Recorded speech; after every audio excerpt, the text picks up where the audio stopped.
네, 여러분 안녕하세요. 2023년 6월 8일 목요일 노영희의 뉴스인사이다 시작하겠습니다. 저희가 사실은 이 방송 시간이 좀 늘렸습니다. 일단 시작 시간은 똑같은데요. 2023년 6월 물론 뭐 그 전부터 좀 시도를 했습니다만 한 3, 4개월 정도 시도를 해봤어요. 7시 반에 일단 시작을 하되 끝나는 시간을 좀 정해놓지 않고 이슈별로 좀 융통성 있게 한번 해보자 이랬거든요. 그래서 지금 거의 끝나는 시간 8시 30분이 아니라 8시 한 4, 50분에 끝납니다. 지루하셨을까? 좀 더 늘어나서? 아니면 그런 거 전혀 모르고 아 괜찮다 이렇게 생각을 하셨을까? 네, 이게 제 궁금증인데 오늘 한번 방송 들어보시고 얘기를 한번 해주시면 좋겠습니다. 자, 여러분의 인간수화제 노영희 힘차게 여러분들하고 이야기 나누려고 오늘 왔습니다.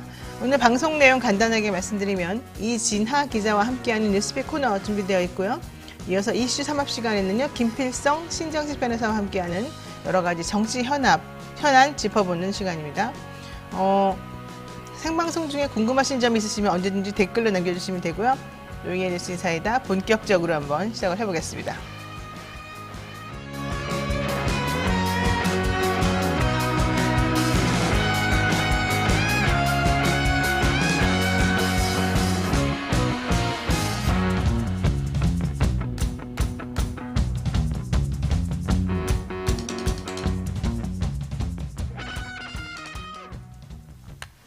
네, 바쁜 아침 이것만은 꼭 알아야 된다. 여러분들께 전해드리려고요. 기자들이 막 머리를 맞대어서 그날그날의 아이템들을 서로 공유하고 이야기하고 있습니다. 듣기만 해도 이해가 쏙쏙 되는 뉴스백 시간인데요. 오늘은요. 이진하 뉴스토마토 기자와 함께 이야기 나누도록 하겠습니다. 이 기자님 어서 오십시오. 네, 안녕하세요. 네. 자, 결국에는 이 노조하고 정부하고 실력 싸움에 들어갔습니다. 원래는 민노총하고 보통 정부하고 싸우는 그런 방식이었는데 한국노총하고 이번에는 또 아주 적재적 관계가 됐네요. 경사노위에 참여하던 한국노총 7년 5개월 만에 그만두겠다 이런 얘기잖아요. 네. 자, 왜 이렇게 된 겁니까 갑자기? 네, 일단 한국노총이 전면 불참하게 경제사회노동위원회에 전면 불참하겠다고 밝혔는데요. 고공 농성 중이던 노조 간부를 강경 진압하는 등 윤석열 정부에 계속되는 노조 탄압 때문인 것으로 보입니다. 한국노총이 경사노위에 불참을 선언한 것은 박근혜 정부 이후 7년 5개월 만입니다. 그러니까 한국노총이 노조, 그다음에 사측, 정부에서 노사정, 이 대화기구, 경제사회노동위원회 여기에는 그래도 전향적으로 잘 참여하고 이랬던 분들이거든요. 근데 7m 그 고공 크레인 안에서 시위를 하다가 경찰의 진압봉에 맞아서 결국은 떨어지고 피를 엄청나게 흘렸던 바로 그 노조원에 대한 노조 탄압에 항의하는 의미로 한국노총은 경사노위의 불참을 선언하겠다 이렇게 좀 얘기를 하고 있어요. 네. 이거는 무슨 의미가 있을까요? 상당히 나는 중요한 의미가 있을 것 같은데. 일단 한국노총에서 경사노위의 참여를 중단한 배경에 대해서 한국노총이 이런 상황을 미흡하게 대처한다면 제2의 제3의 광양 사태로 이어질 것이라고 생각한다면서 목소리를 높였는데요. 이후에 포스코 광양제철소 앞에서 주최 측 조합원 1,500여 명이 한자리에 모이면서 이제 농성을 이어갔습니다. 사실은 그 양회동 씨 분신 사망 이후에 상당히 이 노사 관계도 그렇고 정부하고의 관계도 그렇고 경색되고 힘들어졌던 건 사실인데 이번에 포스코 광양제철소 앞에서의 이 사건으로 인해서 그게 완전히 냉각이 된 상황이지 않습니까? 네. 한국노총 그래도 그 전에는 좀 대화 같은 걸 해보려고 했었던 것 같은데 어쨌든 이게 이제 전면적으로 중단이 됐어요. 김만재 금속노련위원장과 김진영 사무처장에 대한 경찰의 강경 진압 때문이고 김 사무처장은 경찰 곤봉에 맞아 피를 흘리며 농성장 막루에서 끌려 내려왔다. 근데 여기에 대해서 서로 이제 경찰 측하고 노조 측의 얘기가 서로 다릅니다. 네. 경찰 측에서는 노조원이 쇠파이프를 휘두르면서 진입을 못하게 했기 때문에 본인들이 어쩔 수 없이 경찰 진압봉을 이용해서 할 수밖에 없었다. 이런 얘기였던 것 같은데 네. 노조 측에서는 7m 높이에 1m밖에 안 되는 곳에서 많은 사람들이 나를 잡으러 온다 그러니까 무서워서 오지 말라고 한 것뿐이지 그걸로 뭐 어떻게 하겠다는 건 아니었다. 뭐 이제 이렇게 얘기를 하셔서 서로 말이 좀 다른 것 같더라고요. 네, 뭐 그때 있었던 뭐 무기로 보인다라는 그런 내용도 사실상 그 근처에 있었던 현수막을 치우는 것으로 사용했었고 실제로 그거를 들거나 하진 않았거든요. 근데 그런데 이제 경찰에서는 좀 과잉 진압이다라고 이제 노조 측에서는 얘기하고 있고 경찰에서는 일단은 노조원이 위협을 가했기 때문에 우리는 스스로를 지키기 위한 것이었다 이렇게 입장을 내놓고 있습니다. 근데 사실 일반 국민이 노조원이긴 한데 네. 7m짜리 고고긴 크레인 올라가서 혼자 1m, 사방 1m밖에 안 되는데 혼자 서가지고 얼마나 지치고 힘들었겠습니까? 네. 그 사람 한 명을 잡으려고 그 수많은 경찰들이 와 있었던 거잖아요. 저 한 대여섯 명들이 왔던 그럼 걸로 무섭지 않겠어요? 네, 그러니까 그렇죠. 아무래도 위험해. 오지 마라. 이런 와중에 당연히 소리도 지를 수 있고 말씀하신 것처럼 그 철제로 된 이 틀에 있는 거 뭐 하나 네. 뜯어가지고 하지 마세요라고 해볼 수도 있는 거겠죠. 네. 근데 그렇다고 해서 경찰이 이렇게 무차별적으로 폭행하고 피를 흘리게끔 만들고 그 이후 조치도 좀 이상하다 그러면 좀 상식적으로 말이 안 되는데 네. 이번에 그거 가지고도 얘기하면 하는 게 아니라 MBC나 SBS나 뭐 이런 보도 방식이 또 문제다라고 얘기를 하더라고요. 조선일보하고 좀 싸우고 있는 게 MBC가. MBC에서는 왜 그러니까 피해자? 그렇죠. 노조원이 철 같은 거 휘두르고 의자 집어 던지고 칼 같은 거 휘둘렀는데 그런 거에 대한 보도는 하나도 없고 마치 경찰이 가해한 것만 큰 것처럼 보도하냐 이게 조선일보가 지금 보도하는 방식이고 남들이 막 뭐라고 하는 방식이니까 MBC가 우리가 언제 그랬냐 잘 살펴봐라. 내가 보도 안 한 거는 의자 집어 던진 거 그거 하나 맨 마지막에 던진 거 그거에 대한 얘기만 없었으면 나머지는 다 했다. 왜 우리 보고 왜곡 보도한다 그러고 조작 보도한다고 하느냐. 이래서 또 서로 싸우고 있지 않습니까? 네, 강경 진압이나 이런 것들에 대해서는 뭐 아무래도 피를 흘리고 있었고 그런 모습이 많은 사람들에게도 공개가 됐기 때문에 네. 좀 문제가 있었던 것으로 보입니다. 그리고 일단 한국노총이 오늘 오전에 이제 중단 의사를 공식 발표할 예정이고요. 네. 탈퇴 논의까지는 이제 아직 정확히 정해진 건 아닌데 탈퇴 논의까지 이어갈 예정입니다. 그러나 이제 한국노총이 대화를 중단하는 것은 이제 이야기를 결정을 했지만 경사노위를 통한 대화만 한정된 것이고 최저임금위원회나 국민연금기금 운용위원회 등 근로자 가입자 대표로 참여하는 정부의 다른 위원회 참여까지 중단하는 것은 아니라고 합니다. 네, 지금 풍우님께서 영상을 봤는데요. 자꾸 칼 들었다고 주장하던데 칼 든 적이 없습니다. 말도 안 되는 그리고 봉을 휘둘렀다고 하던데 사람 쪽을 향한 게 아니라 모독의 크레인 밑 부분만 견제해서 했던 겁니다. 정말 어이가 없네요. 뭐 이런 얘기도 많이 하셨고요. 제임스 림님께서는 아무리 중범죄를 저질렀다 해도 그렇게까지 과하게 검거하진 않았을 것 같은데 너무 심합니다. 뭐 이런 얘기도 하고 있습니다. 제대로 보도 안 했다, 제대로 보도했다 이거 가지고도 또 싸움이 벌어지고 있는데 중요한 건 경찰이잖아요. 경찰이 한 명은 노조원이고 11명은 경찰이면 노조원이 느끼는 불안감과 경찰이 느끼는 불안감은 같게 취급할 수는 없겠죠. 그런 부분에 대해서는 조금 신중하고 인권을 존중하는 쪽으로 했는 게 맞지 않았을까 생각이 듭니다. 자, 어쨌든 앞으로 이렇게 경사노위에서 빠져나가게 되면 어떻게 될까요? 네, 일단 양대 노총 가운데 사회적 대화에 무게를 실어왔던 한국노총이 사회적 대화를 전면 중단 결정하면서 당분간 윤석열 정부가 내건 노동개혁은 정부 혼자 힘만으로 추진하기 좀 어려울 것으로 보입니다. 그렇죠. 네, 일단 뭐 고용노동부에서는 정부의 법과 원칙에 따른 정당한 법 집행을 이유로 경사노위에서의 사회적 대화를 중단한 것은 바람직하지 않다라는 입장을 내놓으면서 갈등의 골이 깊어질 것으로 보입니다. 네, 동현님께서 또 후원금을 보내주시면서 응원을 해주셨습니다. 우리 사이 좀 제발 갈등 더 이상 격화되거나 확대되거나 확산되지 않았으면 좋겠다 이런 생각하고요. 법과 원칙에 따른 정당한 법 집행이라고는 하지만 그게 우리들 입장에서도 과연 그런지 좀 생각해 봐야 될 것 같습니다. 자, 오늘 여기까지 하고 요 얘기는 그 다음 이슈로 넘어가겠습니다. 이태원 참사에 대해서 부실하게 대응했다. 박희영 용산구청장 지난번에 구속이 됐었는데요. 어제 보석으로 풀려났군요. 네, 구속된 지는 이제 한 5개월 정도 만에 이제 보석이 됐는데요. 일단 박희영 구청장은 지난해 10월에 할로윈 대위 이태원 할로윈 축제에 많은 인파가 몰릴 것으로 예상됐는데도 관련 대비를 부실하게 한 것과 참사 발생 이후에도 적절한 조치를 제때 취하지 않거나 이 사실을 숨기기 위해 허위 공문서를 작성한 혐의로 기소됐습니다. 뭐 일단 아직 1심은 재판이 끝나지 않은 상태에다가 참사 희생자 유가족들도 반발이 거세서 당분간 좀 잡음이 계속 될 것으로 보입니다. 근데 이 사람은 자기가 정말 아주 직접적인 1차 책임자로서 책임에 대한 통감이나 미안함 이런 건 전혀 없는 것 같아요. 나 너무 억울하게 당했다 이런 얘기를 하면서 내가 불면증이 있어요. 공황장애 걸렸어요. 잠도 잘 수가 없어요. 나 이러다가 죽을 것 같아. 이렇게 해가지고 사실 보석이 풀려난 거거든요. 네. 이렇게까지 책임감이 없이 그냥 본인이 나가는 것만 생각한 사람이 있었을까? 일단 말씀하신 것처럼 보석 신청 배경으로는 참사 충격으로 불면과 공황장애에 시달리고 있다면서 지난달 보석을 청구했습니다. 법원은 보석 신문 닷새 만에 석방 결정을 내렸고요. 이 외에도 최원준 전 용산구 안전재난 과장도 함께 보석으로 석방됐습니다. 자, 어쨌든 보석으로 석방이 됐기 때문에 업무에 복귀한다는 것입니다. 오늘부터 정상 출근을 한다는 건데요. 공황장애에 시달리는 사람이 어떻게 정상 출근할 수 있을지 좀 지켜봐야 되겠죠?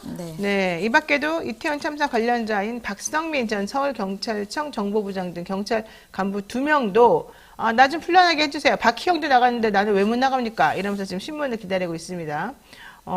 이임재 전 용산 서장 등도 아예 그냥 이분들은 다음에 구속기간이 만료가 되니까 줄줄이 석방이 될 예정이라는 겁니다. 유족들 지금 매우 화가 나 있습니다.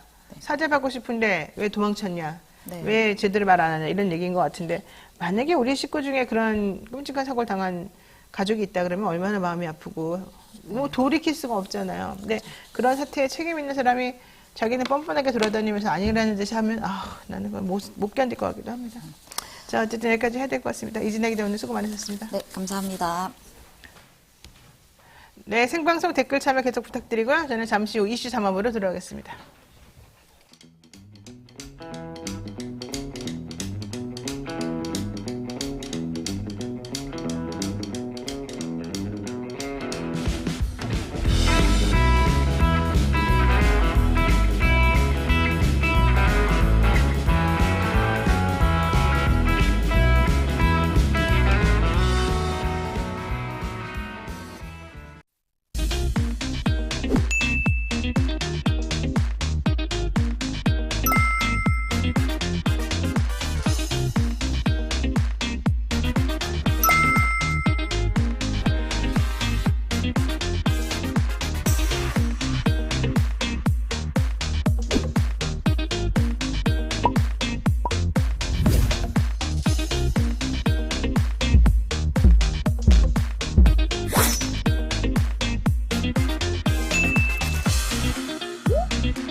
근데 1,000만 원을 초과하면 정말 너무 잘했어. 예를 들어 1,500을 드려야 돼.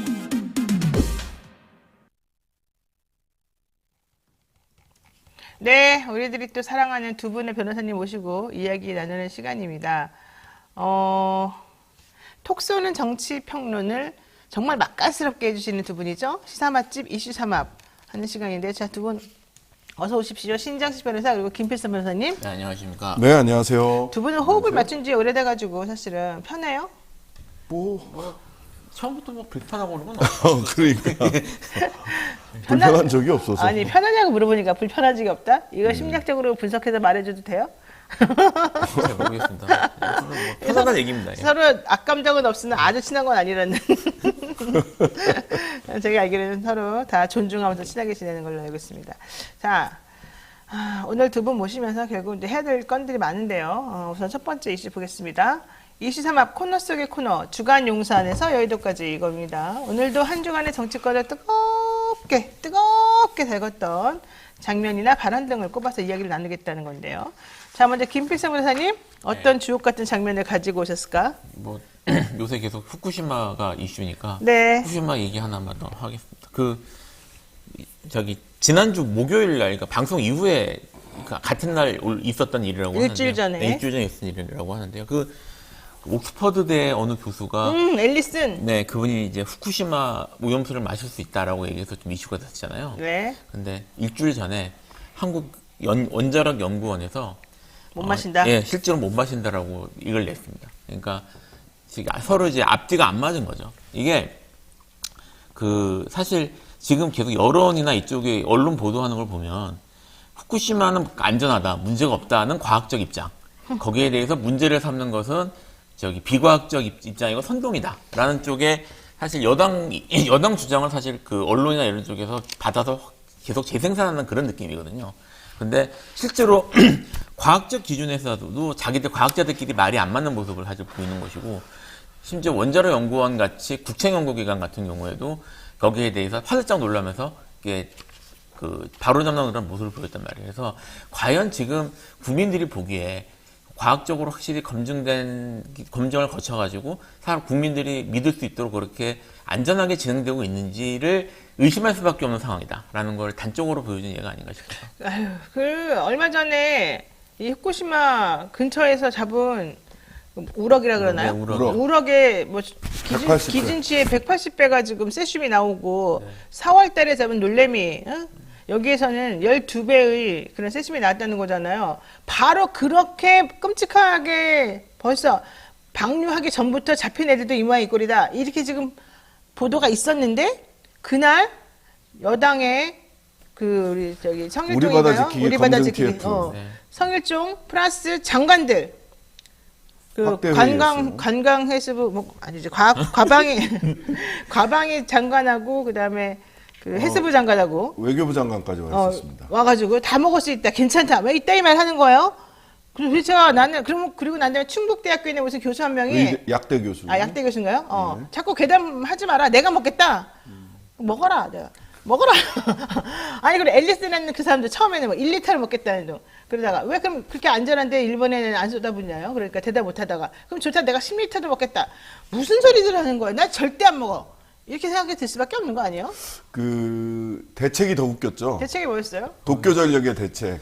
그물을 쳐서 우럭이 바깥으로 못 나가게 하겠다. 미치는 간들이야 진짜. 그래서 저희들이 하이킥에서 어제 어민들하고 인터뷰를 했어요. 인터뷰를 했는데 우럭이 뭐 어떻게 사는지도 모르는 사람들이다. 두 가지를 얘기하시더라고. 산란을 하기 위해서는 근해에서 바깥으로 좀 멀리로 나가야 된대요. 산란하려면. 예. 산란을 위해서 생물은 어떻게 해도 막을 수 없다. 그렇지. 산란장을 찾아가는 우럭을 막을 수 있는 방법은 지구상에 없다. 첫 번째. 두 번째, 우럭은 가시가 있어서 그 그물을 다 해치고 나간답니다. 우럭은 어종의 특성상. 그래서 일본 말도 안 되는 얘기다 이런 거고, 바닷물과 세슘은 어떻게 막습니까? 그러니까요. 세슘 180배인데.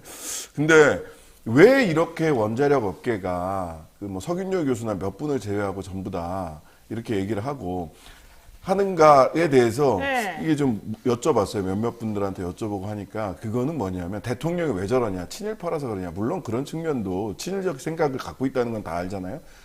그 원자력 생태계를 복원을 하겠다, 원자력 위주로 에너지를 끌고 가겠다, 이렇게 얘기를 하고 있잖아요. 네. 근데 그 성일종 우리 바다 지키기 TF나 TF 단장이나 이런 분들이 무슨 얘기 하냐면, 네. 야, 삼중수소 우리나라 원전에서도 냉각수죠. 이건 오염수가 아니라 냉각수입니다. 냉각수나 중국 원전에서도 냉각수를 바다로 버리고 있다. 거기도 삼중수소 나온다.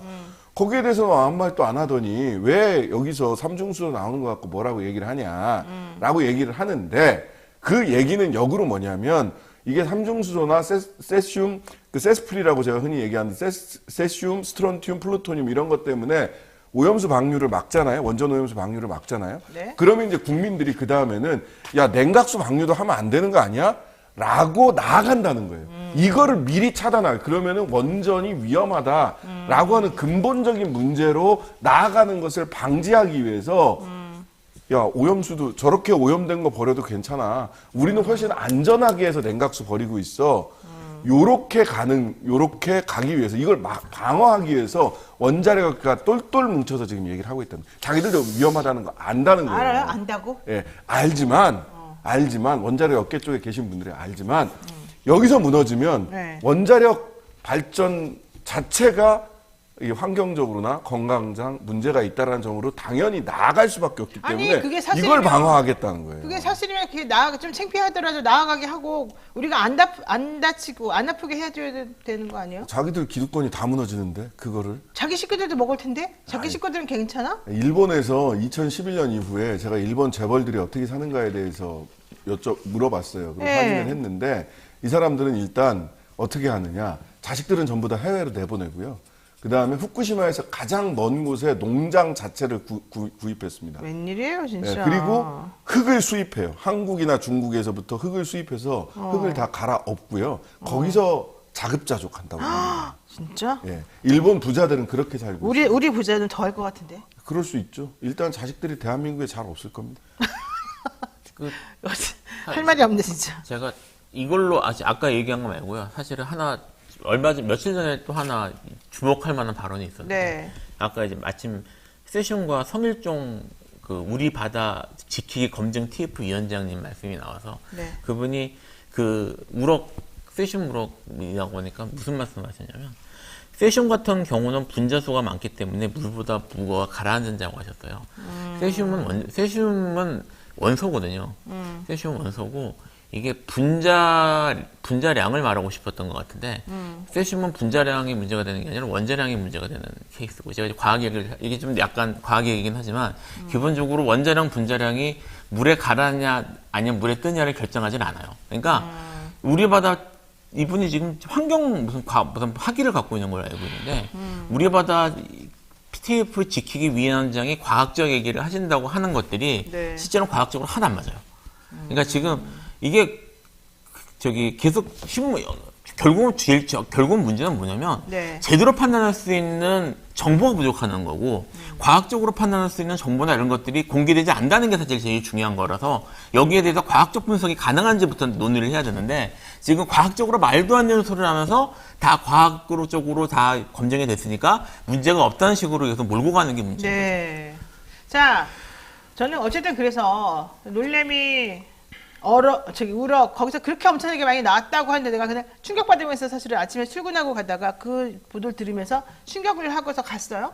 근데 바로 아무렇지도 않다는 듯이 장관하고 뭐 누가 나타나가지고 야 괜찮대 방류해도 된대. 그리고 일본에서는 이미 방류 6,000톤이가 먼저 다 뿌려놨고 이제 시작만 하면 된대. 이런 얘기를 들은 거여서 내가 놀랬다는 거고 내가 얘기해도 소용이 없는 걸 이걸 어떻게 해결해야 되나 사실 그걸 머리를 좀 짜서 얘기를 해보고 싶었다는 겁니다. 자, 신자식 변호사님도 같은 걸 골라오셨어요? 그러죠? 아니에요. 네. 저는 뭐 심각한 얘기 많이 했으니까 저는 어제 윤석열 대통령 모내기하러 다녀오신 이 전형적인 좋은 거 아니에요, 모내기? 박정희 코스프레 아닙니까? 자, 새마을운동 논두렁에서 막걸리 같이 마시고 막걸리 먹는 거 좋아한다고 또 얘기하셨어요? 그리고 거기 이제 가서 그나마 박정희 대통령은 농민의 아들이라서 그게 주로 마케팅 포인트였고 실제 모내기를 할 줄 알아. 근데 이분은 뭘 해봤어요?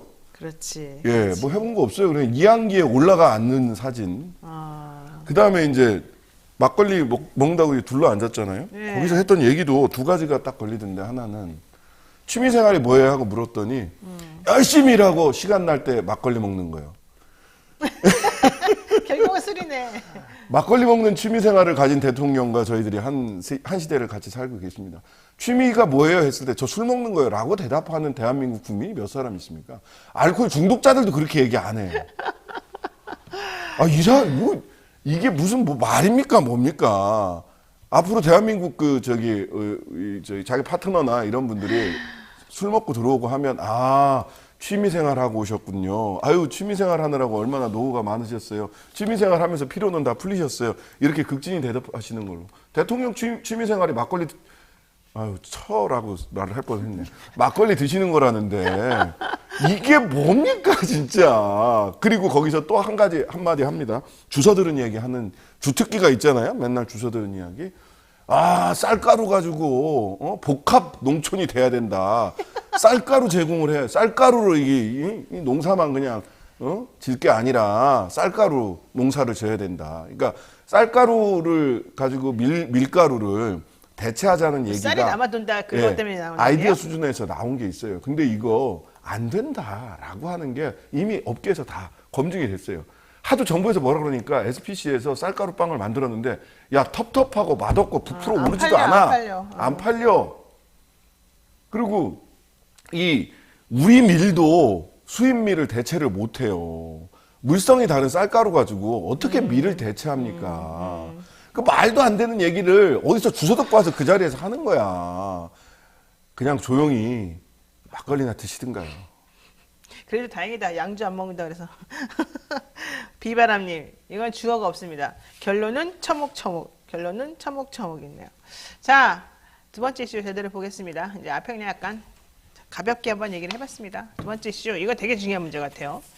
경찰, 한동훈 법무부 장관 개인정보 유출 사건과 관련해서 MBC 기자의 자택과 국회를 압수수색한 지 6일 만인 지난 5일에 최강욱 더불어민주당 의원의 휴대전화를 압수수색을 했습니다. 최강욱 의원의 보좌진들의 휴대전화도 당연히 압수수색 대상에 포함이 됐습니다. 그래도 본인들은 좀 봐줬어요. 최강욱 의원의 집은 압수수색하지 않았다. 막 이런 얘기 나오던데요. 최강욱 의원 매우 화가 났더라고요. 얘기 들어보니까 황당하고 어이없다. 이런 식으로 장난칠 거면 대가를 치러라. 나는 그 MBC 기자라는 사람 알지도 못한다.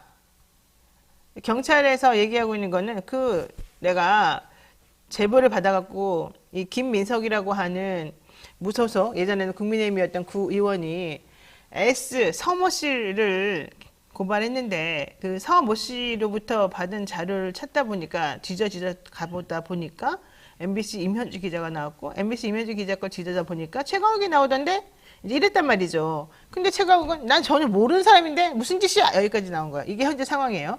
자, 김필수 변호사님 어떻게 되십니까? 제가 그 개인정보보호법 관련 학회에서 네. 그 학회에서 이 주제를 가지고 한 5, 6년 전에 톡을 한 번 한 적이 있었는데요. 그러니까 약간 이건 한동훈 장관만이 아니고 대한민국 정부 전체의 문제입니다. 무슨 말이냐면 개인정보 보호를 해야 된다는 얘기, 그 다음에 개인정보보호법, 이거 학계도 있고 다 얘기를 많이 해요. 그래서 자기 동일하냐, 이런 걸 얘기를 많이 하는데, 우리나라 개인정보의 가장 큰 문제점 중에 하나는 뭐냐면, 개인정보라는 명목을 국가가 자기들 맘대로 사용한다는 거예요. 그래서 자기들이 필요할 경우에는 개인정보 무시하고 다 들여다보고 다 꺼내고 하는데, 자기들이 공개하거나 아니면 자기들이 껄끄러운 정보는 개인정보만 이름으로 전부 공개하지 않습니다. 그게 취사 선택을 맘대로 해요. 근데 지금 그런 것들은 사실 전 정권, 이게 어느 정권이든 간에 행정기관이 계속 그래왔는데, 이 한동훈 장관이 이 케이스가 개인정보를 그런 식으로 개인정보란 명분을 자의적으로 이용하는 거의 극단적 케이스라고 보시면 될 것 같아요. 그러니까 개인정보 보호해야죠. 근데 개인정보를 왜 보호하느냐, 그리고 개인정보를 보호하는 원칙은 뭐냐, 이런 것들을 따지기 이전에 이게 지금 한동훈 장관 같은 경우에도 인사청문회 자료가 나온 거잖아요. 인사청문회라는 자료라는 게 기본적으로 사람들이 들여다보고 여러 사람들이 들여다보고 공개를 검증을 해야 되는 문제고, 그렇게 그 사람들의 거를 검증해야 하는 이유가 뭐냐면 이들이 공인이고 네. 공적 업무를 책임져야 되는 사람이기 때문에 네. 그런 부분에 있어서 어느 정도 후퇴하는 법적 근거가 있는 거란 말이에요. 그러니까 그런 논의들이나 이런 원칙들이 있어야 되는데 그런 거 없이 내 거 나왔다. 난 기분 나쁘다. 장관님이 기분 나쁘시니까, 또는 이것 때문에 정치적으로 이런저런 이용할 건덕지도 있고 정치적으로 자기들이 고려할 문제도 있으니까 이거를 명분으로 현직 국회의원까지 압수수색하고, 그 다음에 지금 이거를 언론사까지 압수수색을 하는 그런 일이 벌어지고 있는 거예요. 이게 저는 한동훈 장관의 이런 태도나 이런 것들에 대해서도 비판할 만한 구석이 분명히 있지만, 이번 기회에 개인정보 문제를 국가에서 어떻게 다룰지 원칙 같은 게 좀 만들어줬으면 좋겠어요, 솔직히. 네. 한동훈 장관 자신은 이런 얘기 합니다. 내가 그 사람들 고소고발한 거 하나도 없어요. 이 건과 관련해서 나는 아무것도 잘못한 게 없어요. 이렇게 말하니까. 사람들이 한동훈 장관이 피의자라서 이렇게까지 너무하게 심하게 하는 거 아닙니까? 그랬더니 한 장관. 무슨 소리예요? 난 여기 건드린 적이 없는데. 이렇게 말했어요. 이거 맞는 말입니까? 그 다음 말이 더 문제죠. 그래서 최강욱 MBC에 관련해서 물어보니까 한동훈 장관이 뭐라고 했냐면 가해자가 피해자를 탓한다 이렇게 얘기를 했거든요. 두 분 다 변호사시지만 최강욱 의원은 참고인입니다. 참고인한테 가해자라고 얘기를 하고 본인은 피해자라고 얘기를 하고, 이건 뭐냐면 법무부 장관이 국민들의 인권을 중심에 두고 헌법적 원칙인 무죄 추정의 원칙에 입각해서 사안을 대하고 최대한 말을 절제해야 되잖아요. 네. 근데 이제 깐족깐족 대마왕 이분은 유죄 추정의 원칙에 따라서 내가 피해자면 최강욱은 당연히 가해자지. 가만히 두지 않겠어라고 하는 머릿속에 이미 유죄 추정의 원칙으로 적어도 최강욱, MBC 그리고 나한테 깐족거렸던 더 탐사, 자신을 괴롭혔던 이런 사람들은 유죄 추정의 원칙에 입각해서 지금 일을 처리하고 있는 거예요. 네네. 갑자기 본인의 속마음이 사실은 그 단어에서 들켜버린 거죠. 그래서 기자가 묻습니다. 아니 참고인한테 가해자라고 얘기하는 게 맞냐? 지금 참고인 신분인데 라고 물었더니 최강욱을 지칭한 문장을 잘 봐라. 거기 최강욱을 지칭하진 않았다. 최강욱과 MBC에 대해서 물어봤잖아. 거기에 대해서 가해자 피해자 얘기를 했잖아요. 네네. 근데 이제 주어 없음을 또 시전하셨죠. 법무부 대변인실에. 이게 뭐 하자는 겁니까? 국민들 상대로 말장난하는 것도 지나치죠. 사실 지금 신현식 선생 말씀하신 건 저는 좀 순화한 거라고 생각을 하고요. 네. 한동훈 장관의 이제까지 화법이나 내용을 보면요, 유죄 추정이 아니고 자기가 심판관이에요. 이미 그러니까 얘기를 하는 걸 보면은 내가 그러니까 검찰이 이거를 검찰이 수사를 하고 있으면 그 사람은 이미 유죄. 이미 유죄고 거기에 대해서 감히 범죄자가 이런 식으로 얘기하더니 떳떳한 거 있으면 받으면 될 거 아니야. 식이 반응이고요. 반대로 자기가 문제가 없다고 그랬어. 자기가 문제가 우리는 올바르냐라고 우리는 틀린 게 없고 우리는 무오류한데 그리고 자기들이 맞다고 생각한 쪽에서는 이미 판단을 그렇게 내리고 얘기하고 있어요. 얘기를 잘 들어보면 이분이 아까 뭐 유죄 추정도 아니에요. 앉아가지고 단정적으로 이미 확정 판결이 났어 그렇게까지 말 못할 것 같은데 네. 자기가 이미 결정을 내고 얘기를 하고 있거든요. 지금 그 화법이 나온 거예요.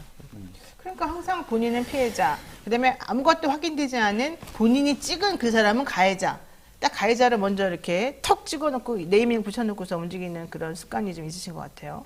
그래서 한동훈 장관이 누군가를 억지로 해코지하기 위해서 주민등록 번호와 수십 년간의 주소, 내역 등이 유포되고 악용되는 게 드러났다. 근데 이건 좀 말이 안 맞는 거 아니에요? 원래 인사청문회 같은 거 하거나 검증하거나 할 때 그 사람이 위장 전입을 했는지, 부동산을 몇 채나 가지고 있는지, 뭐 이런 거는 사실 기본적으로 알려져야 될 정보라서 그런 정보를 낸 거고, 낼 때 동의를 하잖아요. 이거는 제3자에게 그런 검증 목적으로 제공되는 것에 대해서 나는 이해하지 않겠다.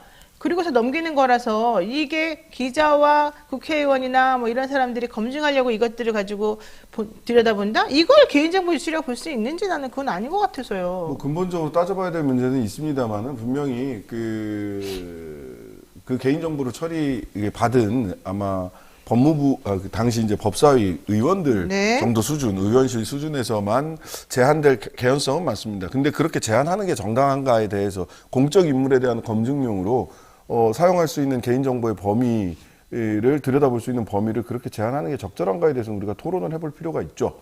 분명한 건. 그리고 현행 법에서도 사실은 거기가 약간 회색지대 아니었습니까? 기자와 의원들 간의 상호 이렇게 정보를 공유함을 통해서 검증, 그래서 공적 인물에 대한 검증을 해왔던 이런 관행, 그리고 그래왔던 과정들을 전부 다 이제 다 처음부터 다시 세팅하자고 하는 걸 텐데. 그렇죠. 정권 바뀌면 달라질걸요?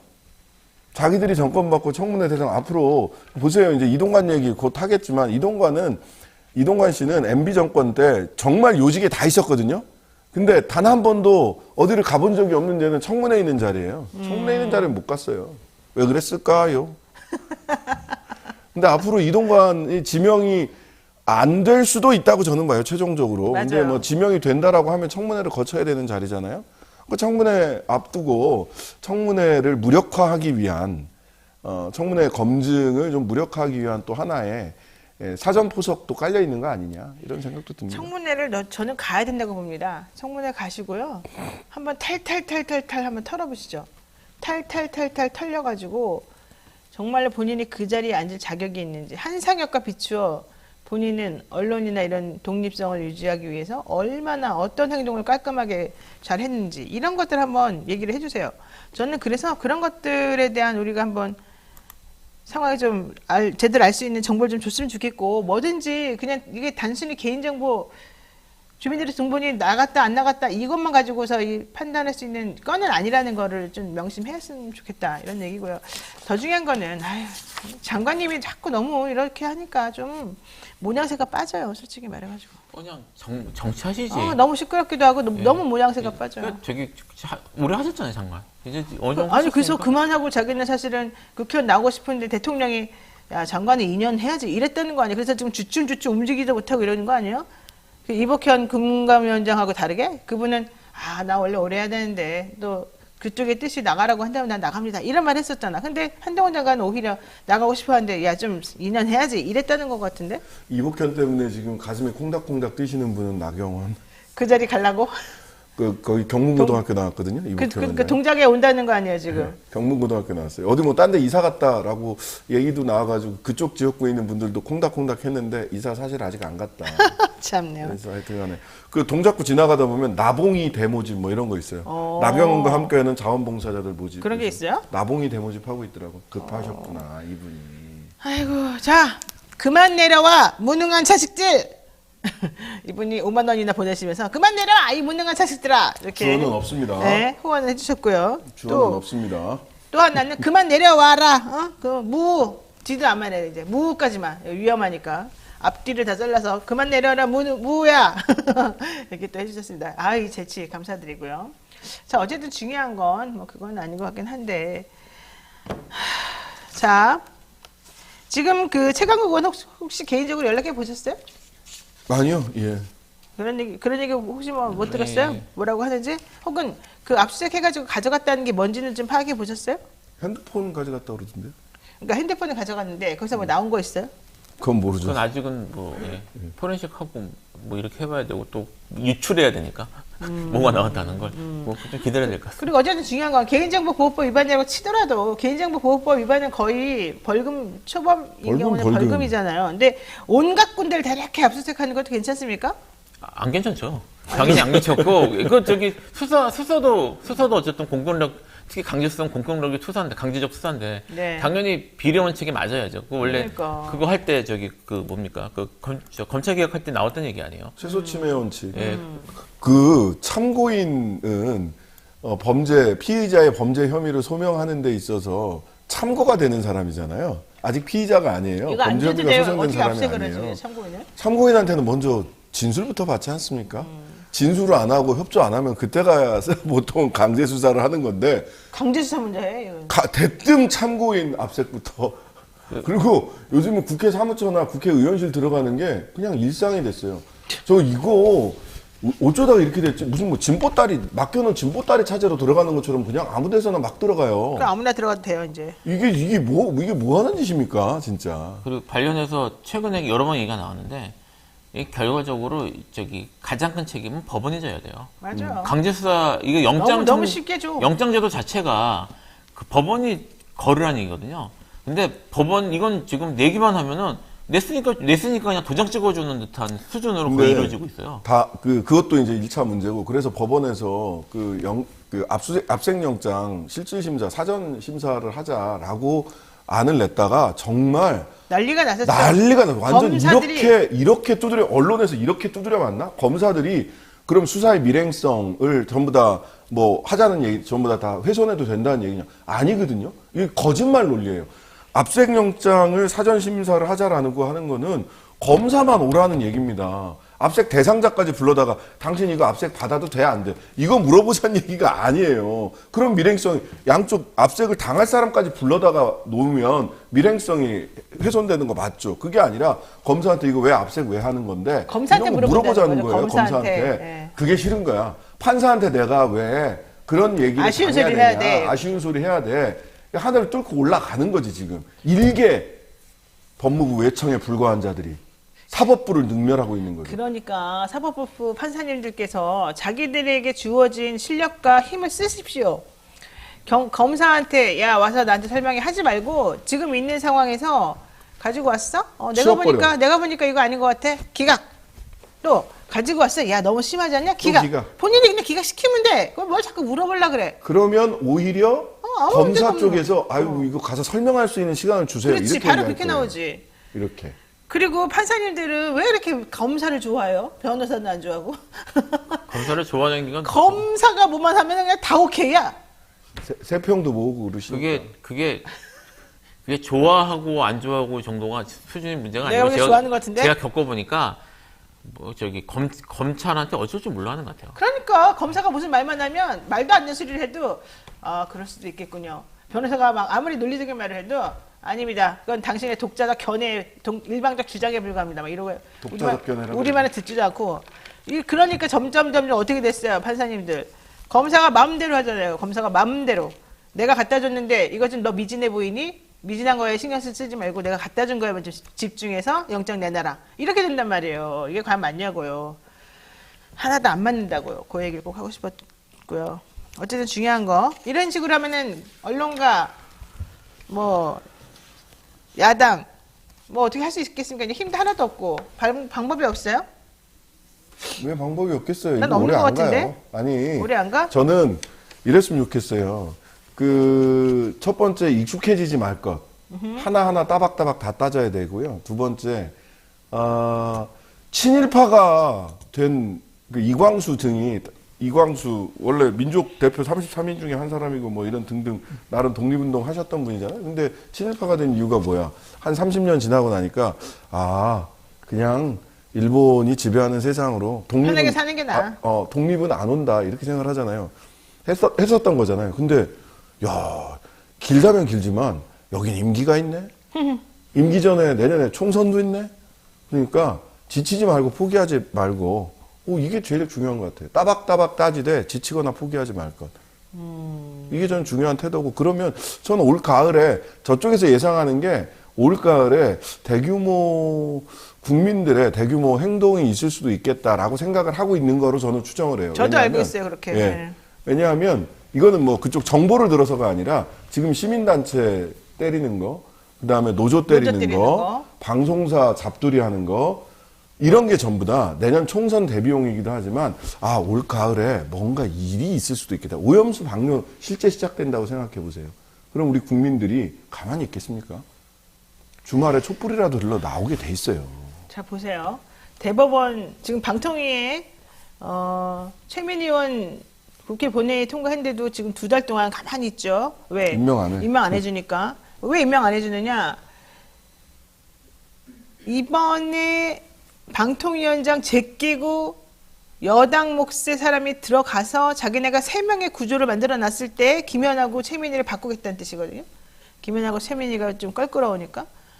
그걸까지 그래서 계속 버티는 거야. 그게 7월이 원래 예상되었었지만 7월이 끝난다고 해서 곧바로는 못하니까 8월, 9월까지 보통 간단 말이야. 이렇게 뭐 어쩌고 저쩌고 절차 지키느라고.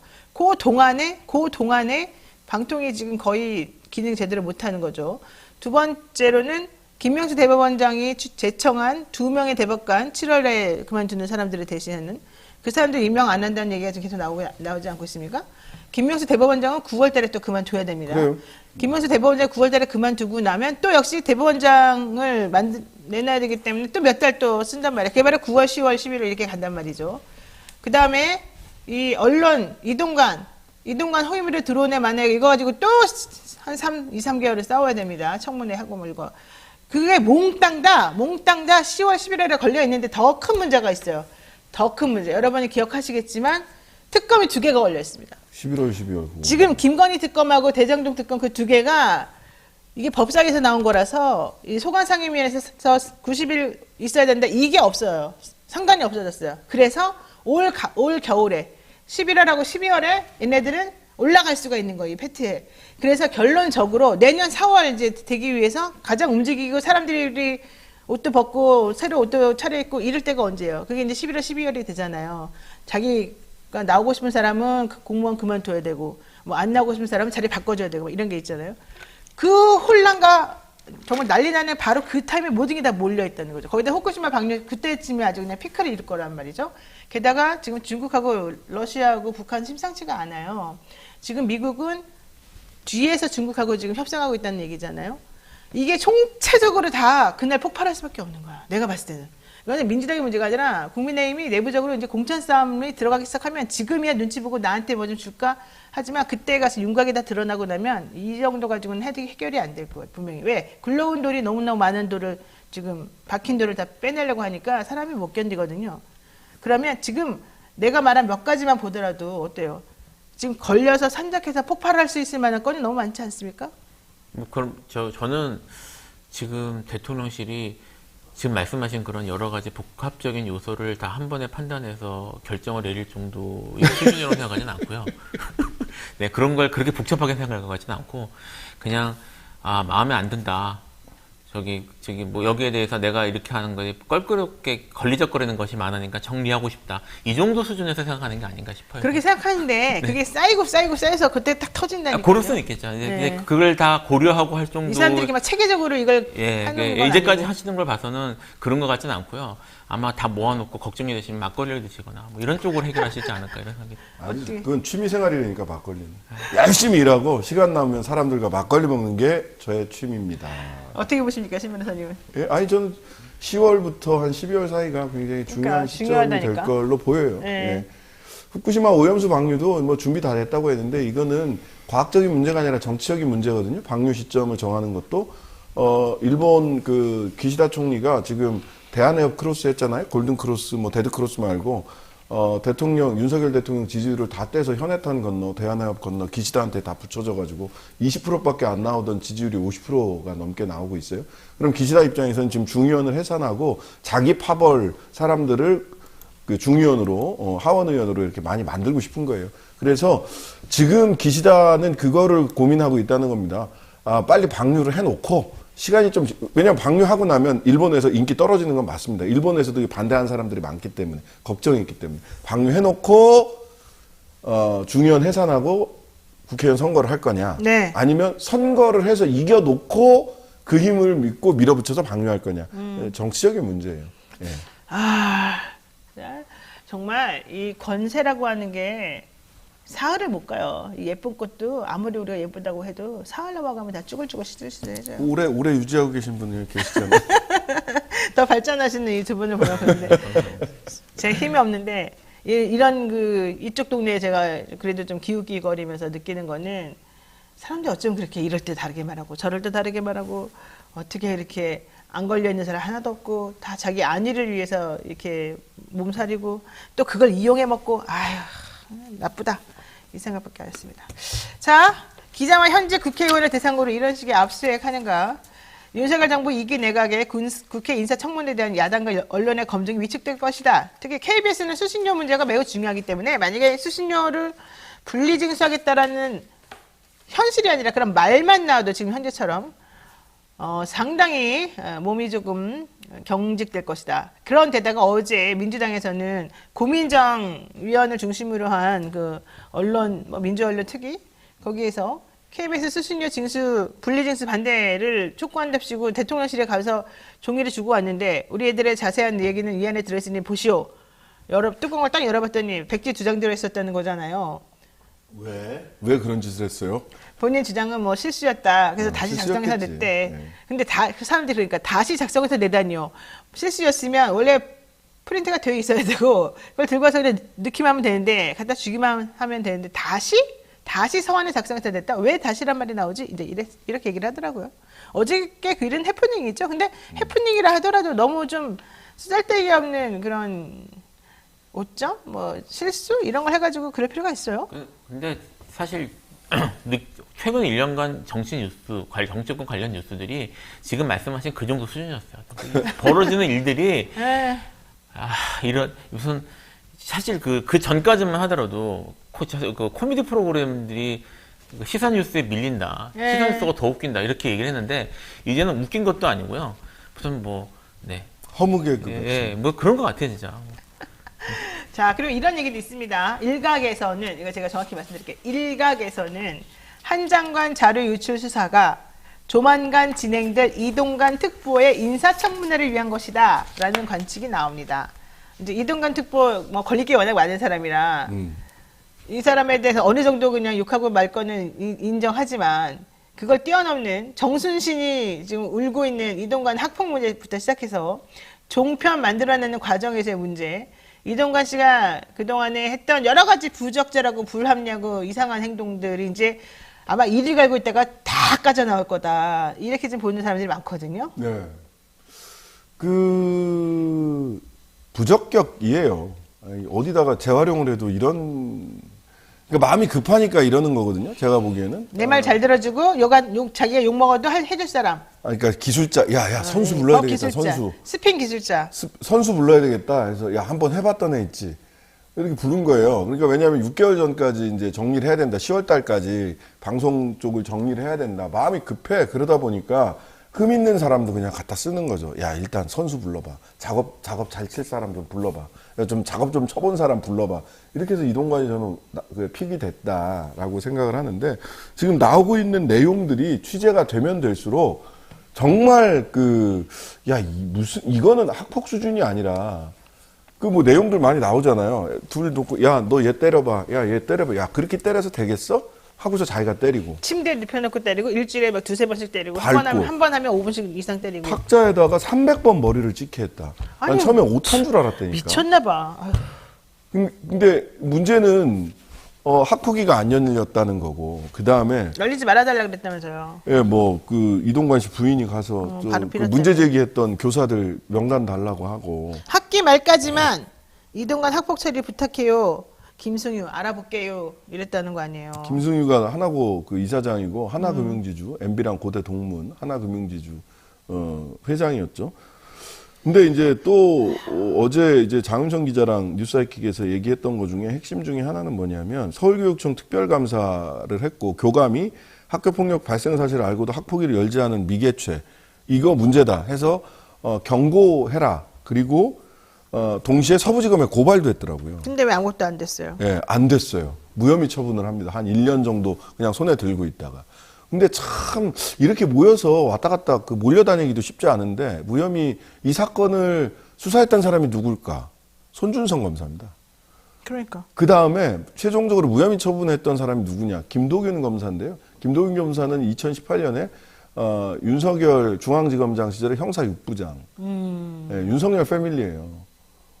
그렇게 했어요. 그 다음에 하나고등학교, 요게 이제 검찰에 고발이 되자 하나고등학교 이사장이 김승효에서 바뀝니다. 김가경으로 바뀌어서 지금도 이사장을 하고 있어요. 이 사람이 누구냐? 전직 검찰총장. 검찰이 이동관 자녀들의 학폭을 사건화하지 않고 있는 겁니다. 검찰 중에서도 누구? 윤석열 패밀리가.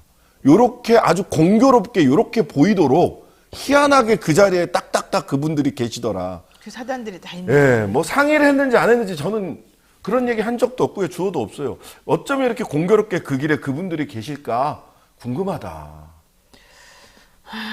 주어는 없습니다. 자, 김승유 전 하나고 이사장은 이동관 특보하고에 대해서 당시 언론에 자녀의 학폭 문제 처리와 관련해서 통화한 사실이 있다고 언론에 인정을 했습니다. 학폭 가해자 부모가 학교 이사장하고 통화했다. 이걸 지금 인정했기 때문에 어떻게 가해자 부모가 이사장하고 통화를 하면서, 그것도 특보인 사람이, 이 당시가 그 수석 대변인이었었나요? 정확히 어떤 위치에 있었는지 모르겠지만, 어쨌든 그 자체만으로 아빠 찬스를 통한 학폭 개입 논란이 불가피해 보이는데, 이 통화 내용을 보면은 오히려 김승유 전 이사장은 이동관 씨 전화를 받고요, 학교 교장한테 얘기를 한답니다. 이동관 씨가 우리 회사로 우리 학교로 전화를 했습니다. 그런데요, 본인 아들이, 이동관 씨의 아들이 오히려 학폭 처리 과정에서 불이익을 받았다면서 지금 불만을 호소하고 있습니다. 교장 선생님, 이거 어떻게 처리하면 좋겠습니까? 이렇게 물어봤다는 거예요. 그러니까 결과적으로는 이동관 씨가 전화해가지고 우리 아들이 피해자로 지금 절차 제대로 못 받고 있는 거 아닙니까? 교장 선생님 조심해 주십시오. 이렇게 말했다는 거잖아요, 말하자면. 이게 맞는 말이에요? 조심해 주십시오라고 공손하게 말하지 않았을 것 같습니다. 그럼 어떻게 했을까? 그냥 그랬을 것 같습니다. 자, 2012년 상반기에 이런 일이 벌어진 것으로 지금 나오는데, 김 전 이사장 말로는 당시 MBC 스트레이트 취재진에게 한 말이에요. 그때 교육적으로 봐도 서로 티격태격한 거 가지고 그렇게 했어야 됐느냐면서 가해자 아버지가, 아니 애들끼리 서로 티격태격한 거 가지고 이렇게까지 심하게 일을 크게 벌려야 됩니까? 애 학교 끝날 때까지만 좀 기다리십시오. 그래, 너도 와서 나랑 티격태격 좀 한번 해보자. 그게 애들끼리 티격태격한 거면. 학기 말까지만 있다가 조용히 좀 넘어가게 하면 내가 알아서 애 전학시킬 겁니다. 우리 이사 갈 겁니다. 이렇게 말을 했대요. 그래서 이 김승유 전 이사장이 알았다. 내가 알아보겠다. 그리고 교장한테 그런 일 있었습니까? 이렇게 물어봤다는 거예요. 결과적으로 이 아들이 자기가 잘못한 것도 모르고, 이 아들은 자기가 한 행동을 아버지가 이 힘으로 항상 해결해 줄 수 있다는 생각을 가졌기 때문에 이런 일이 벌어진 거고, 당연하죠. 그게 진짜로 하나고와 같은 그런 학교에서 하나고에 들어온 애들 다 비슷비슷한 사람들이거든요.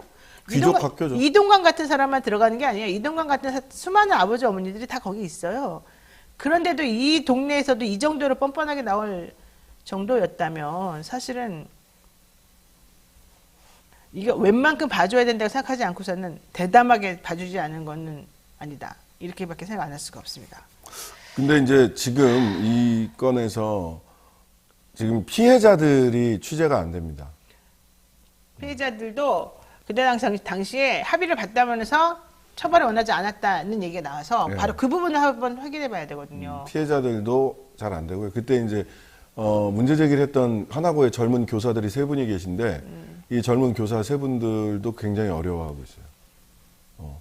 나서기가 쉽지 않은. 왜냐하면 불이익을 당하셨기 때문에 그래요. 이 과정에서. 심지어는 이 당시에 서울시의원 한 분도 불이익을 당했어요. 이 건을 가지고 계속 그 추적해 들어가던 분이 실명을 저희들이 취재를 했거든요. 실명을 못 밝혀요.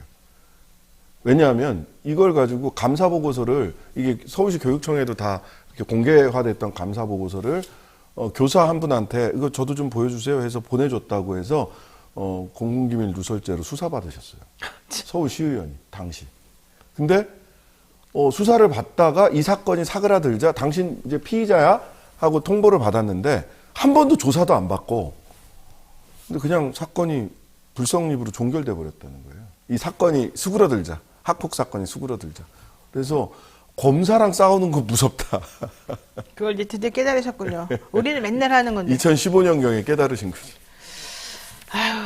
저 나라가 어떻게 돌아가려는지 검사님들 왜 그러는지 이동관이가 그렇게 센가? 우리 댓글에 어느 대학교 의대 이렇게 얘기하시는데 제가 확인해 본 바 의대는 아닙니다. 지금 직장 다녀요. 네. 그래요? 예. 맨날 유언비어를 돌아다니는 게 뭐 고대 의대다 이렇게 나왔었거든요. 근데 의대는 아니군요. 예, 의대는 아니고 고대는 맞고? 뭐 그건 모르겠고. 확인해 드릴 수 없습니다. 네, 확인해 줄 수 없고. 어쨌든 시중에서 돌아다니고 있는 뭐 이 학생의 뭐 고대 의대설은 사실이 아니라는 것만 괜히 또 확산되면 안 되니까 말씀드리고 있습니다. 자, 이 얘기 한번 해보겠습니다. 지금 현 상황에 대해서 민주당은 이렇게 하는 건 결국은 야당 탄압, 보복, 수사다 이렇게 얘기 지금 하고 있습니다. 그리고 당 차원에서 대응한다라고 하면서 뭘 해보려고는 해요. 근데 보면 항상 한동훈 장관한테 좀 밀리는 느낌인 거예요. 한동훈 장관이 예를 들어서 어제도 그랬죠. 송영길 전 대표가 자진 출두 2번 하니까 좀 기다려라. 왜 그러냐. 자기가 막 나무라듯이 그렇게 얘기를 하더라고요.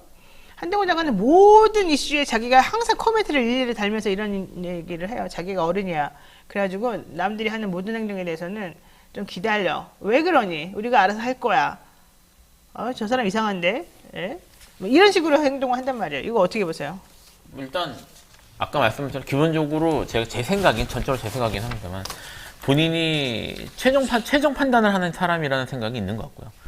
자기 생각에 그런 내가 결정하면 다 맞다. 내가 최종 결정권자다. 라는 생각을 갖고 있지 않으면 할 수 없는 말들이 되게 많이 나오는 거예요. 그런 걸 중2병이라고 하는 거예요. 네. 그리고 제가 봐서는 이분은 정치하셔야 될 것 같아요. 다시 한번 얘기하지만. 이게 참 그 대통령님께서 좀 자유롭게 나아줘서 자기 뜻을 펼 수 있도록 도와주셨으면 좋겠다는 생각이 듭니다. 한동훈 장관의 최근 노력이 나왔습니다. 5.18 처벌법 만든 민주당이 천안함을 지독하게 왜곡시킨다. 민주당 돈봉투와 검찰 돈봉투 만찬 비교? 붙일 거 아니다. 송영길 셀프 출석, 급해도 절차에 따라서 수사받기를. 송영길이 형평성 지적하니까 본인 범죄 수사에 왜 여야 균형 같은 얘기를 끌어들이냐 이러죠. 그런 말 하시는 분들은 주로 어디서 출몰 하고 어디서 이런 정도 급의 이런 정도의 깐족깐족되는 말을 하는 분들은 어디서 찾으시면 되냐면요. 중학교 2학년에 가서 아니요. 그 종편 패널들 중에 꽤 있습니다. 그거 하세요. 네. 진짜 종편 나가시면 잘하겠다 이분. 종편 패널로 최고의 전투력이에요. 내가 보기에는 법무부 장관 하실 분이 아니라 종편 채널에 적합하신 이준석하고 분이에요. 아주 대적할 만할 것 같은데.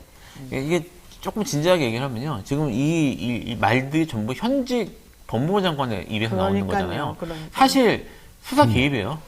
아니 이거는 탄핵감이 솔직히 말하면 네. 자기가 막 법무부 장관은 중립적인 사람이어야 되는데 아직 아무런 결론도 안 났는데 자꾸 한 사람을 가해자로 물고 한 사람을 피해자로 물고 껌껌이 자기가 의중을 담아가지고 여기다가 멘트를 해가지고 그거 따라서 뭔가 수사가 이루어지게 만들잖아요. 이게 무슨 말이 되는 거예요? 법무부 장관이 그래서 개인적인 사건에 어떻게 일일이 수사지휘하면서? 한동훈 장관은 변호사 기업을 안 할 것 같아요. 정치를 하든지 종편 패널을 하시든지 둘 중에 하나 하시면. 종편을 차리지 않을까요? 그만한 돈은 없고. 아 그래요? 돈 많지 않으시던 거예요? 돈 많은데 아무리 많아도 만약에 돈 좀 아껴 쓰지. 뭐 굳이 종편에 하시 유학 간 딸도 있고 한데 아껴 쓰셔야지. 아휴 모르겠어요. 진짜 솔직히 말해가지고 이게 맞는지 말이지. 자 대법관 임명건 재청권 여기 한번 해보겠습니다. 대법원 이리나님께서 그 전에 변호사님들 설렁탕 먹방 토론 갑시다 이러면서 2만 원 써주셨습니다만 이리나님 소식 있는 김에 2만 원 더 쏘시죠. 저희 설렁탕 3명이 먹으려면 4만 5천 원입니다. 근데 이게 슈퍼챗이니까 반이 날아가잖아요. 그러면 우리한테 오는 게 이리나님이 쏘신 걸 기준으로 만 원밖에 안 오는데 셋이서 만 원으로 나눠 먹기 좀 곤란스러워요. 아닙니다. 이른아님 감사합니다. 충분합니다. 이거는 노영희 변호사님의 개인적 의견일 뿐입니다. 예. 네, 전 감사합니다. 좀 모자라다고 봐요, 저는. 감사합니다. 그리고 나는 특히 감사합니다. 도가니탕을 먹고 싶기 때문에 좀 비싸다고요. 33분이 넘었습니다.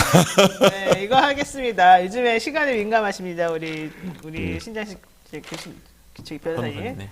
자, 대법관 임명권 재청권 공개 충돌입니다. 다음 시 짚어보겠습니다. 다음 달 18일이면 우리나라 최고 사법기관인 대법원에 공석 2자리가 생깁니다. 김명수 대법원장은 이들의 후임을 윤 대통령에게 제청을 하겠다라고 해서 지금 나와 있는 인물이 있습니다. 정계선 뭐 이런 사람인데요. 이 사람들을 우리법연구회에 있었던 이유로 좌빨이다 이렇게 얘기합니다. 그리고 국제인권법연구회 회원이다 이런 얘기도 지금 하고 있어요. 물론 우리법연구회가 이제 국제인권법연구회로 넘어가겠죠. 이러한 성향의 법관들은 무조건 안 된다. 지금 그런 분위기가 있다는 거예요. 이게 말이 됩니까? 사실 정계선 판사는 37회인가 그때 수석으로 들어갔었어요. 그리고 공부도 되게 잘했고 되게 진보적이고 합리적인 판단을 잘 내리는 사람으로 유명해요. 나는 정계선 씨 거를 잘 알지만은 여러분들 마찬가지 아니에요?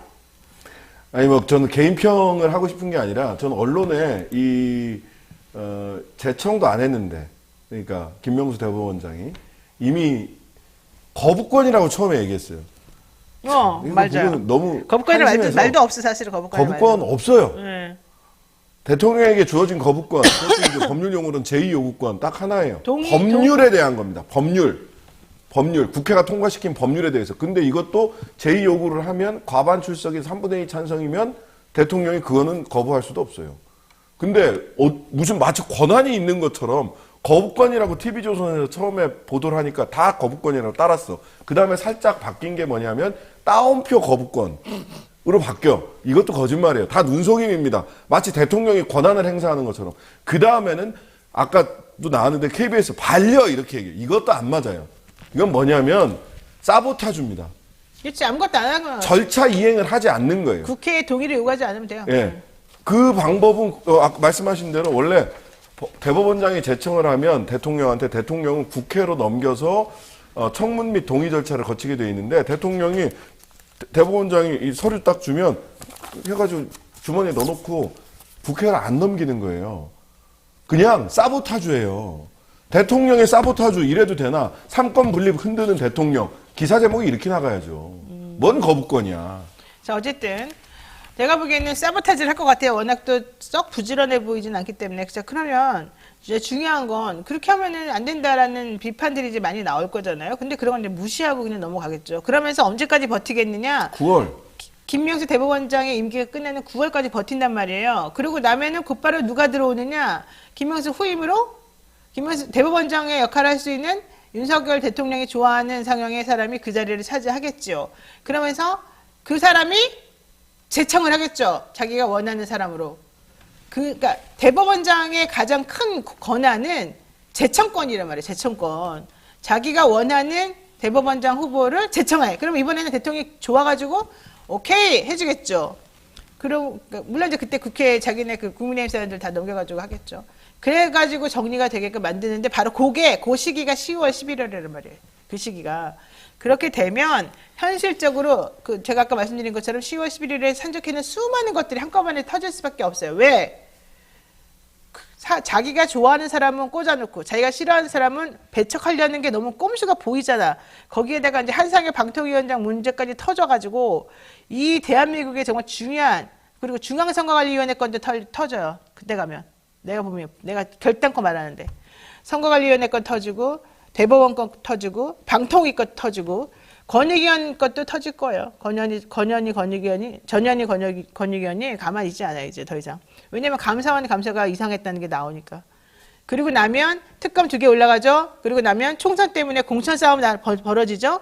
한꺼번에 지금 대한민국에 터질 게 지금 너무 많아. 게다가 후쿠시마 방류 나오죠. 노조들 지금 싸우려고 지금 준비하고 있죠. 대한민국이 난리가 납니다. 난리가. 여러분들 잘 생각해 보세요. 이게 과연 맞는 상황인지. 자, 3분 시원하게 커피 드십시오. 라고, 소화원미경님께서, 이게 일본어 잘 읽었는지 모르겠네, 한분. 어쨌든, 5,000엔이나 보내주셨습니다. 감사드리고요. 블루님이 2번이나 아, 그래? 못 봤네. 보내주셨어요. 2만원, 만원. 네. 너무 감사드립니다. 그러네, 진짜. 블루님. 자, 그리고요. 우리 대통령실이 대법관 후보들을 향해서 이렇게 특정 정치 성향의 인사, 좌빨, 이렇게 말하는 거 매우 부적절하다는 거 여러분 얘기를 했었었는데, 결과적으로 본인들은 또 자기네들이 원하는 사람이 그 자리에 없으면 계속 그 자리에서 쫓아내고 자기가 원하는 사람을 넣으려고 하잖아요. 왜 그런 거에 대해서는 아무도 얘기를 안 해요? 얘기를 많이 하지 않나요? 해도 소용이 없어 그럴까요? 안 들린다 이러고 있는 게 문제지. 알겠습니다. 자, 마지막으로 이거 하나만 여쭤보고 끝내겠습니다. 우리 신 변호사님 시간 잘 지키셔가지고 좀 더 오래 하는 거 싫어해서 내가 눈치 보면서 하고 있어요. 신 변호사님. 예, 그런 눈치는 원래 사회자가 보는 겁니다. 자, 이래경 혁신위원장, 민주당에서, 혁신기구 수장으로 임명이 됐다가 9시간 만에 스스로 사퇴하지 않았습니까? 어떻게 보세요?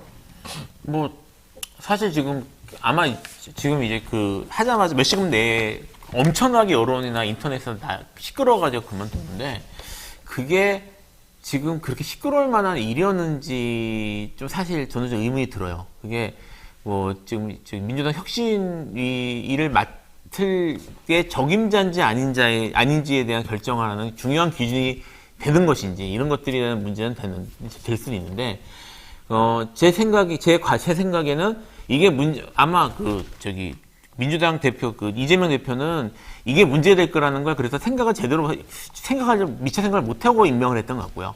근데 진짜 문제는 이 생각을 못하고 임명을 했는데 여론이 끌어올랐잖아요. 뭐 그게 어떤 식으로 이유가 뭐가 됐던 거기에 대한 민주당 대응이 상당히 좀 미숙했던 것 같다. 정치적 대응이. 그래서 결국 좀 안 좋게 좀 악수를 두고 끝난 게 아닌가 그래서 좀 아쉽다는 생각이 듭니다. 저는 민주당한테 이번 주 내내 하는 말인데요. 내부 투쟁은 내부에서 알아서들 좀 하시고 국민들은 지금 윤석열 정권의 이 막가는 외교안보 정책, 먹고 살기 힘든 거 이런 거를 정확하게 맞서 싸워주기를 바라고 있거든요. 제1야당에게 당 대표가 누구든 그 국회의원이 누구든 제1야당의 역할이 있잖아요. 무슨 일만 있으면 대표 물러가라. 무슨 일만 있으면 누구누구 탓이다. 무슨 일만 있으면 뭐 여론지형 이런 변명을 국민들이 듣고 싶어 하는 게 아니에요. 제대로 싸워야 되지 않나요? 솔직히 얘기해서 국민들이 당 내에서는 매우 중요한 일이겠지만 대의원제 폐지 하나 안 하나 국민들이 관심 있습니까? 관심 없어요. 정청래 의원이 안행위원장을 하냐 안 하냐 국민들이 관심 있습니까? 관심 없어요. 내부에서는 물론 중요한 문제라는 거 저도 정당을 해봐서 잘 압니다. 그거는 그것대로 하시고요. 제1야당으로서의 역할, 제대로 잘못된 정책과 맞서 싸우는데 화력을 집중해도 모자라다. 네, 알겠습니다. 오늘 또 여러 가지 이슈들 많이 다뤄봤는데요. 좀 공정하지 않다. 좀 너무 간다. 너무 심하다. 이런 생각을 솔직히 다들 한 번씩 하고 있는 것 같습니다. 이러다가 정말 화산이 폭발할 때 밑에서 막 부글부글 하는 그런 느낌이 좀 들어서 매우 걱정스럽고요. 이호로라님께서 3분 너무 자랑스럽습니다. 감사합니다. 이렇게 또 응원하는 그런 글도 보내주셨습니다. 너무 감사드립니다. 어쨌든 오늘 여러분들하고 우리가 또 이슈하고 호흡하면서 우리는 같은 생각이구나 라는 걸 많이 느꼈는데요. 우리가 살아가는 대한민국 잘 될 수 있도록 우리 한번 다 같이 힘들더라도 올해 말까지 한번 그 올해 말을 향해서 한번 열심히 한번 뛰어보면 어떨까 생각이 들고요. 웃으면서 합시다. 웃으면서. 네, 여기까지 우리는 정리하겠습니다. 고맙습니다. 네, 감사합니다. 네, 오늘 두 분하고 저희가 또 여기까지 정리해봤습니다. 내일 아침 7시 30분에 우리 노영의 뉴스 인사이다 다시 돌아오는 거 잊지 않으시죠? 내일 7시 30분에 뵙겠습니다. 고맙습니다.